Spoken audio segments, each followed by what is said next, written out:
Summer is here, and if you're sitting inside a car with a panoramic glass roof, you will know the burning sensation on the top of your head. Tesla's owner, particular, they position their headquarters and R&D centers in California and Texas, two of the hottest regions in the US. Their engineering team is aware of the thermodynamic drawbacks of the all-glass roof.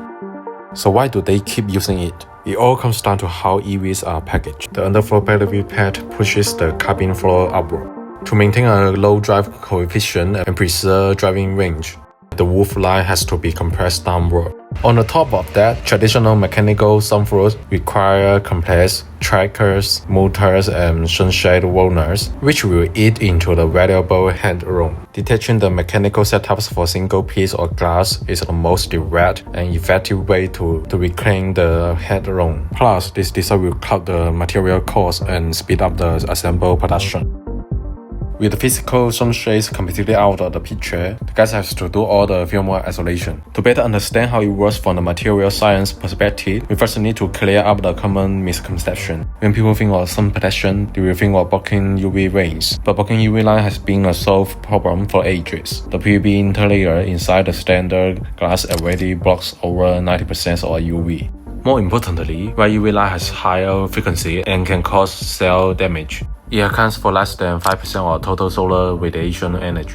So generally speaking, it contributes very little heat. The real culprit behind the massive heat load inside the cabin are visible light and near-infrared light. Visible light carries about 45% of solar energy, while the near-infrared accounts for 50%, especially the wavelengths between 780 nanometers to 1200 nanometers, which pack a massive amount of solar thermal density. From the energy standing point, keeping 50% to 20% of visible light while reflecting 100% of near-infrared light, it will be the best. But as we know, the current technology cannot achieve this perfectly. Since the reflection cannot hit 100%, engineer has to bring in a second line of defense, absorption. That means the glass will absorb the near-infrared light. It fails to reflect. The first defense is usually the tinted outer glass. Like ferrous ions are embedded into the silicon glass to absorb the incoming near-infrared radiation and convey it into the microscopic lattice radiation. But why put this absorbing layer on the outer side? Because when the car travels in a high speed, the convective airflow can carry the absorbed heat away. When tail pinches the outer glass and hits the second defense, the PVB interlayer, this laminate film is typically dropped with nanoparticles like tungsten bonds, lengthened and stabilized. When these particles are scaled down to the tens of nanometers, the electron clouds inside them undergo the galactic oscillation with the incoming near-infrared electromagnetic waves. This localized surface plasmon resonance heavily dissipates the electromagnetic energy. The final defense is the low emission coating on the innermost surface, known in the industry as the low E layer. Using the manufacturing smelting process, the engineers apply the ultra-thin layer of silver onto the glass. Silver has a high electron density, allowing it to reflect the infrared radiation back out. However, they have to overcome the optical problem. Pure silver is opaque. To solve this, the engineers switch the non-silver layer between the dielectric layers or the transparent conductive oxides. When the visible light hits, the optical wave difference generated between the two interfaces equals exactly half the wavelength. The piece of the first reflective ray light up perfectly with the flows of the second. This destructive interference cancels out the reflective visible light, drawing this reflectivity near zero,